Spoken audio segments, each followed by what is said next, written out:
वसा भगीरथाचा. 2003 शबरी सेवा समितीच्या कामाची सुरुवात झाली. कुपोषण, बालमृत्यू हे आदिवासी भागातलं भीषण वास्तव.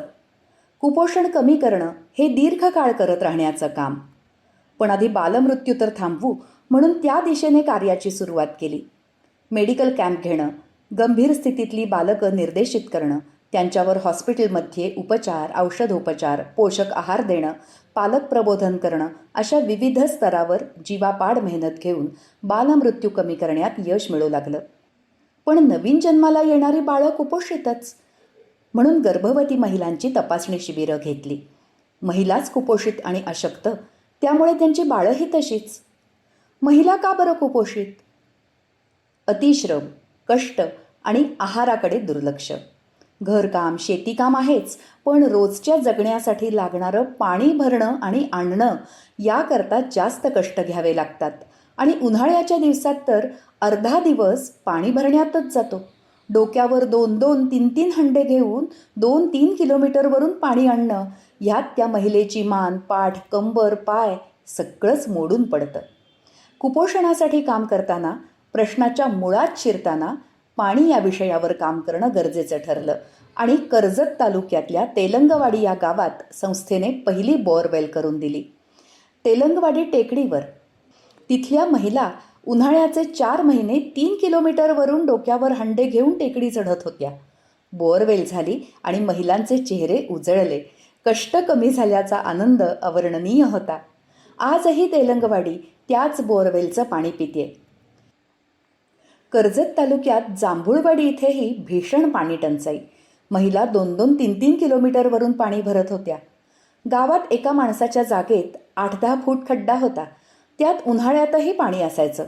गावकऱ्यांनी तिथेच मोठी विहीर करण्याची योजना ठरवली. त्यांची कष्ट करण्याची तयारी होती, पण विहीर बांधण्यासाठी सिमेंट, खडी, वाळू याकरता पैसा नव्हता. शबरी सेवा समितीने तत्काळ मदतीचा हात दिला. 18 फूट व्यासाची 20 फूट खोल विहीर 20 दिवसात बांधून झाली. गावातल्या प्रत्येक घरातला माणूस विहीर बांधायला होता. विहिरीला भरपूर पाणी आणि महिलांच्या डोळ्यात आनंदाश्रू. जसजसं शबरीच्या कामाचं क्षेत्र वाढत गेलं, पाणी या विषयात निरनिराळ्या प्रकारे काम सुरू झालं. शेतकऱ्यांनी विहिरी खणल्या, पाणीही लागलं, पण विहीर बांधण्यासाठी पैसे अपुरे पडले. त्या ठिकाणी शबरीने मदतीचा हात पुढे केला. शेतकऱ्यांचे कष्ट आणि शबरीची सिमेंट, खडी, स्टीलची मदत. विहिरी बांधून पूर्ण होऊ लागल्या. विहीर खणणं आणि बांधणं हे अत्यंत जिकिरीचं, कष्टाचं आणि परीक्षा बघणारं काम. धडगाव तालुक्यातल्या तेलखेडी इथली विहीर बांधण्याकरता अपार कष्ट घ्यावे लागले. विहीर टेकडीच्या तळाशी. वाळू, सिमेंट, खडी तिथपर्यंत घेऊन जायला रस्ताही नाही. लोकांनी अर्धी टेकडी उतरून जाईपर्यंत रस्ता तयार केला आणि त्यापुढे सगळं सामान डोक्यावरून वाहून नेलं. पण अत्यंत चिकाटीने, जिद्दीने विहीर बांधून पूर्ण केली. धडगाव तालुक्यात पाडली या गावातल्या लोकांनी टेकडीवरून एक पाईप विहिरीपर्यंत सोडला आणि त्या पाईपमधून थोडी थोडी खडी, वाळू खाली सोडत गेले. आणि ही विहीर आम्ही स्वतः श्रमदानाने पूर्ण कुटुंबाने 2 वर्षापासून खोदत होतो. आणि नंतर मग शबरी सेवा समितीकडून हे देवीसिंग पाडवी सर आम्हाला भेटले 2022 पासून. तेव्हा मग परत त्यांनी ही संकल्पना त्यांनी आम्हाला सांगितली की अशी शबरी यांच्याकडून ते आम्हाला सहकार्य भेटतं, मग त्याच्यातून तुम्ही ती विहीर बांधू शकता असं. मग तेव्हापासून मग हे आर्थिक मदत यांच्याकडून भेटली. तेव्हापासून मग हे आम्ही विहिरीचं बांधकाम सुरू केलं. का शबरी सेवा समितीने काय काय दिलं तुम्हाला आर्थिक मदत? म्हणजे काय आर्थिक मदत हे सिमेंट आणि लोखंड वगैरे त्यांनी दिलं आम्हाला विहीर बांधण्यासाठी. आणि तेव्हा मग हे आता सध्या त्या माध्यमातून बांधकाम सुरू आहे. पण मग ती सिमेंट आणि खडी तुम्ही आणता कुठून? हा एकच रस्ता दिसतोय. सुरुवातीला इथपर्यंत वाहतूक येत होतं, जेमतेम मटेरियल टाकलेलं होतं, पण यावकाळी पावसाळ्यामुळे पूर्ण मटेरियल वाहून गेलं. त्याच्यानंतर ते बांधण्यात पूर्ण अडचण येत होती. मग आम्ही इकडे हे 4 इंचीचं पाईप ठेवलेलं आहे. सिमेंट डोक्यावरून वाहून नेलं आणि तिथे माल कालवून विहीर बांधली. त्या ठिकाणी शेतकऱ्यांनी अडचणींवर मात करत मार्ग काढत विहिरी बांधल्या. पण त्यानंतर त्या पाण्याने शेतं हिरवीगार केली. एकेका विहिरीवर 3-4 शेतकरी पावसाळ्यानंतर मार्चपर्यंत शेतात पिकं भाजीपाला काढतात. एप्रिल मे महिन्यात त्या विहिरीचं पाणी पिण्याकरता आणि गुरांकरता. विहिरींमुळे शेतकऱ्यांचं आर्थिक उत्पन्न वाढलं. मजुरीला जाण्यासाठीचं स्थलांतर थांबलं. शेतकरी त्यांच्या शेतातच राबू लागला. आजपर्यंत संस्थेच्या मदतीने 57 विहिरी बांधून पूर्ण झाल्या आहेत. सातपुड्याच्या डोंगरात काही ठिकाणी पावसाळ्यानंतरही छोट्या छोट्या झऱ्यांना आणि ओढ्यांना सतत पाणी असतं. पण ते खाली शेतापर्यंत कसं येणार? नुसते चर खणून आणलं तर निम्म्याच्याहून जास्त पाणी जमिनीतच मुरेल. पाईपने पाणी आणायचं तर पाईपचा खर्च. शबरी सेवा समितीच्या धोरणानुसार शेतकऱ्यांचा अर्धा सहभाग असेल तर शबरीचा अर्धा. दूरवरचा विचार करता आणि कायमस्वरूपी शेतीला पाणी मिळेल हे लक्षात आल्यावर शेतकरी पाईपसाठीचे पैसे जमवायला लागले. शबरीनेही तेवढाच मदतीचा हात दिला आणि बघता बघता पाईपलाईनच्या योजना यशस्वी होऊ लागल्या. पिंपळखुटा, सुरगस या अक्कलकुवा तालुक्यातल्या गावात 2-2.5 किलोमीटरवरून डोंगरातून पाईपने पाणी आणून शेतीला पुरवलं. प्रत्येक ठिकाणी 6-7 शेतकऱ्यांची 25 ते 30 एकर जमीन ओलिताखाली आली. पावसाळ्यानंतरही 2-2, 3-3 पिकं घेतली जाऊ लागली. शिरपूर तालुक्यातले मोहिदा गावातले 16 शेतकरी एकत्र आले. पाईपसाठी वर्षभरात त्यांनी 2 लाख रुपये जमा केले. शबरीनेही तेवढेच पैसे दिले आणि 2 किलोमीटरवरून पाणी शेतात आलं. 70 एकर जमीन ओलिताखाली आली. हे शेतकरी आता मजुरीला बाहेरगावी जात नाहीतच, तर त्यांच्या शेतात कामाला मजूर बाहेरून येतात. मका, भुईमूग, हरभरा, भाजीपाला अशी विविध प्रकारची पिकं पावसाळ्यानंतर घेतात. एक शेतकरी 2-2 लाख रुपये कमावतोय. ह्या सगळ्याची विक्री कधी आणि कुठे करायची ह्याची गणितही त्यांना जमू लागली आहेत. काही शेतकऱ्यांच्या शेतात विहीर होती, बोअरवेल होती, पण पंप आणि पाईपसाठी थोड्या मदतीची गरज होती. तिथे शेतकऱ्यांना त्यांच्या गरजेनुसार शबरीने मदत केली.